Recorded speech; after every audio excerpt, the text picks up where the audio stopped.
চাঁদাবাজদের এই চাঁদা নেওয়াটা 12 তারিখ পর্যন্ত চলবে, এরপরে আর কোনো চাঁদা চাপায় নেওয়ার জন্য চলবে।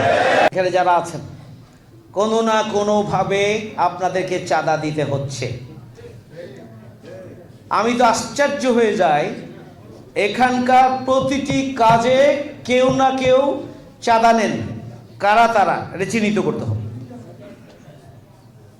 প্রতিটি কাজে, বিশেষ করে এখানকার যে রোডঘাট রাস্তার যে কন্ট্রাক্টর যারা রয়েছেন তারা স্বাভাবিকভাবে কাজ করতে পারেন না। কন্ট্রাক্টরদেরকে একটা পার্সেন্টেজ দিতে হয়, না হলে কাজ আটকে যাবে এবং প্রভাবশালী ব্যক্তিদের কাছেই সেই টাকাটা পৌঁছাতে হয়।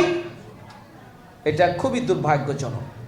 আগামী দিনে যদি আল্লাহ তৌফিক দান করেন, যদি এক নতুন বাংলাদেশের যে স্বপ্ন আমরা দেখছি সেই স্বপ্ন যদি বাস্তবায়িত হয়, তাহলে চাঁদাবাজদের এই চাঁদা নেওয়াটা 12 তারিখ পর্যন্ত চলবে, এরপরে আর কোনো চাঁদা চাপায় নেওয়ার জন্য চলবে।